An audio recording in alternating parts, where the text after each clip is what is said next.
Hey everybody, this is Glenn from PS Nation, and I'm going to show you how to replace the hard drive in the PS4. So first off, we're going to show you the hardware, and then we're going to flip over to the UI.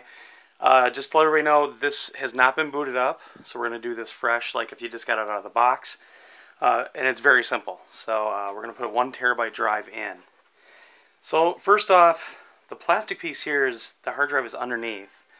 So what you're going to want to do is you kind of push down here a little bit, just kind of lightly, and then pull back away.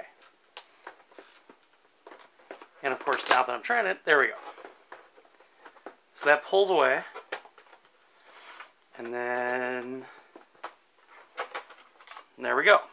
So we can just set that aside for now. So the hard drive is right here. Everything is done with a Phillips screwdriver now. So all you have to do is take this screw here, which actually has the 4 PlayStation symbols on it. So you've got your, your cross, your circle, your triangle, and your square. And you just remove this screw.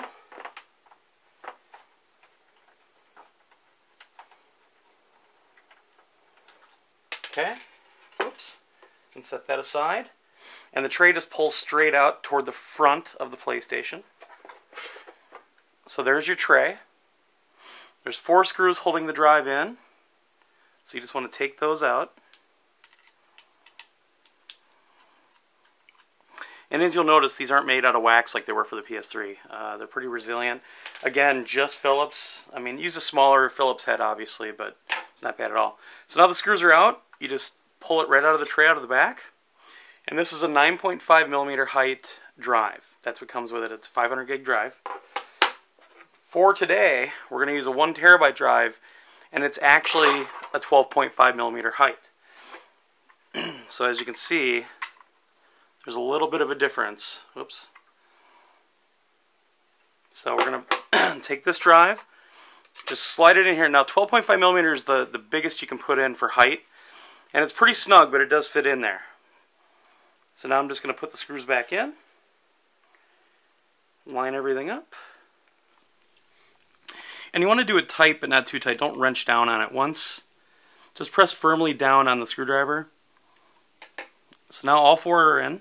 Here, here, and there. Take it, just slide it back in here.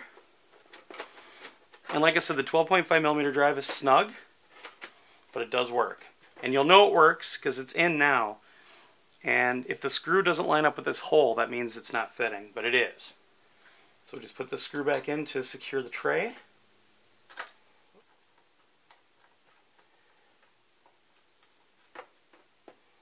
Okay. And just put the cover back on. You kind of want to latch it from the back because how it leans like this, the design of the PS4. Just pop it in there.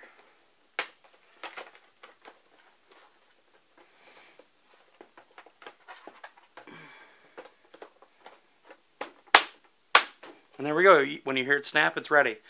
So now we're going to go to the UI, and this is the first time this has been booted up, so we're going to go through the whole setup process as well. Okay, so let's get this thing going now. Unfortunately, HDCP is still enabled because I haven't even updated the firmware yet, so I got to use the camera off the screen, so I apologize for any glare or anything else. I'm using the Sony 24-inch screen, and that's got a lot of glare. So I've plugged in my controller, as you can see, and first off, it's not like the PS3 Fat. The system doesn't hold the firmware on it, so you need to go to the website and download it. I'll have the link in the article where this is over on psnation.com, but you have to download it. It's about 839 meg, so have about a gig free on a USB drive, and you just need a standard USB drive to do this. So I have inserted it into the PS4, and we'll hit this. Like the PS3, it needs to go in a special folder, so it'll actually go into PS4 as the folder, everything capital, and then underneath that folder, you need to have all in capital update.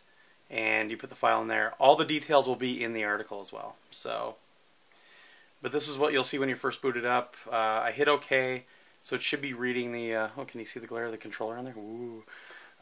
It should be reading the USB drive now to install the firmware. And I believe this is the 1.5 firmware that's for the retail units.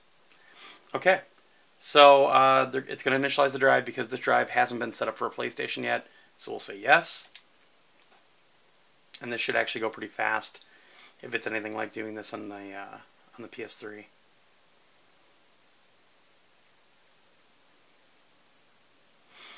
So this is actually a 1 terabyte drive that isn't even made anymore. I had it sitting around the house because it was sent to me accidentally last year when I was upgrading my PS3 hard drive.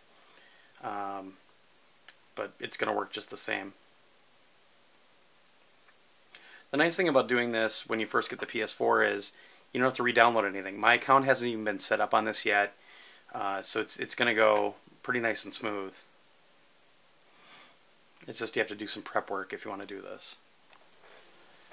Okay, so the initialization actually took about 90 minutes on this terabyte drive, and this just popped up for preparing to install the system software.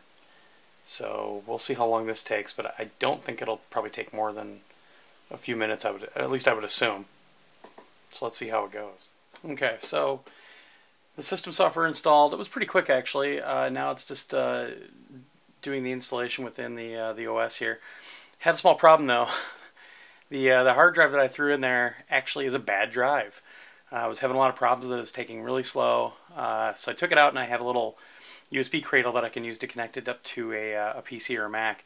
So I did that and ran a check on the drive, and it's actually a bad drive. So I put the 500 gig back in. Normally what would happen if you boot up your PS4, once you get it on the network, it will actually kick off the firmware update automatically in the background. But because I did it this way, I have the newest firmware on a USB drive, and that's what it installed it off of. So that's why it's installing this way. So it's pretty much the same experience no matter what after you install the hardware. But unfortunately, like I said, it's a bad drive, so just my luck. So we'll let this finish. I'll come back and we'll walk through the setup process. Okay, so it's just finishing up here. So let's see if it sits at 99% like everything else. Oh, there we go.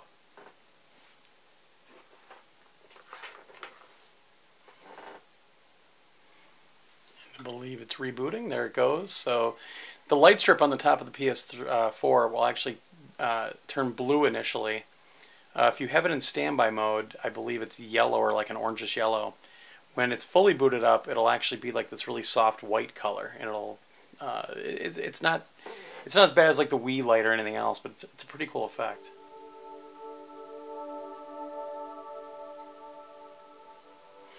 And there we go. English. Oh yeah, I have to figure out what my network password is. Oops.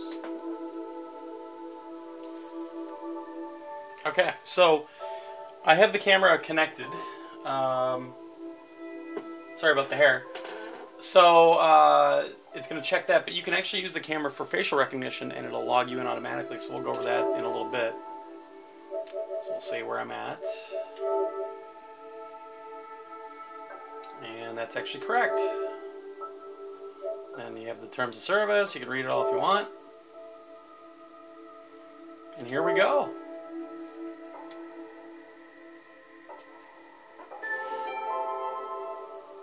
Okay, so I haven't logged in with my account yet, and I haven't set up my account yet. So what you can do is go to Profile, you can edit the username, and this is that local profile that you had on the PS3. So on the PS4 you can have 16 local accounts.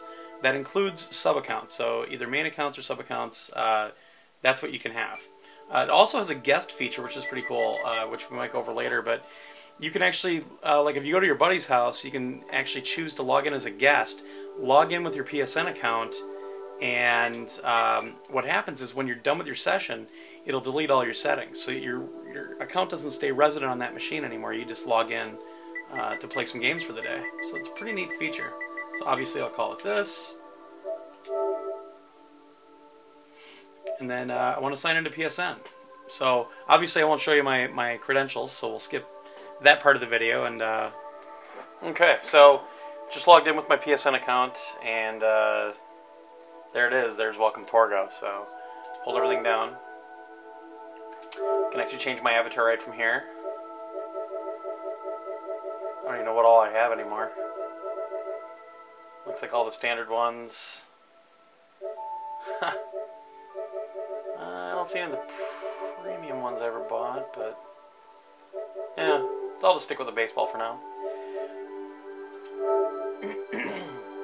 So here's where you can choose if you want to show your real name or not. So that's pretty cool. So I'm going to choose to do that, obviously.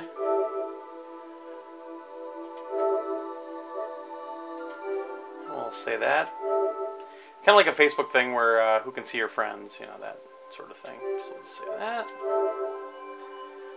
Share your PSN activities. You can share everything you do on the PS4 with your friends. Sure. So, I'm just going to leave that to friends for now, for who can see videos I watch and trophies I earn. Trophies, yo! Next.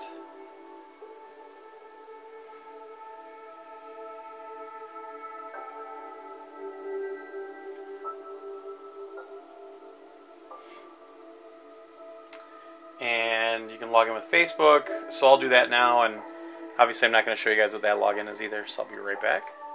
So I've logged into Facebook, and this is pretty much the same thing you saw on PS3. The accept won't pop up actually until you go all the way to the bottom here, so just say accept.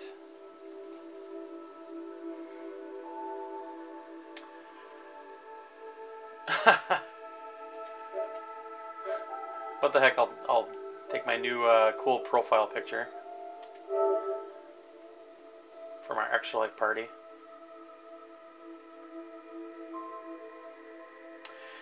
So here again, kind of like the PS3, you can choose to publish game event stories, publish trophy stories, and who can see your posts on Facebook. So actually the game event stuff I never did. Trophies obviously, because everybody cares about that, except for me. Okay.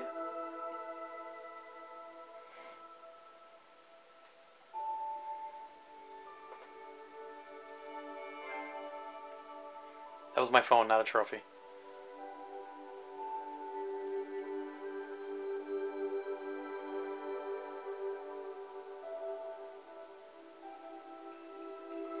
Communicating, communicating, communicating.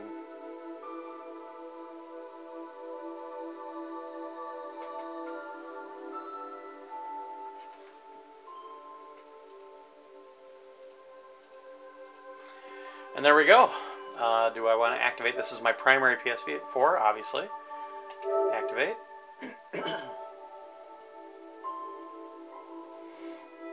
Okay. So now it's saying when you log into this PS4 next time, you'll be automatically signed into the PSN. So you can actually set up passcode for different accounts if you want, that sort of thing. There's my awesome picture. So there we go. You can look at your trophies. You can look at all kinds of cool stuff. It probably has to import them all. But, so let it run the first time. It's going to have to import all that stuff. But we'll do a different video for the UI and everything else. We'll actually do a capture for that instead of doing off camera. So hopefully that helps. It's a really easy process. It just takes a little while when you're actually doing the firmware update manually off the USB drive. That's really the longest part of this. So hope you enjoyed it. We'll talk to you soon.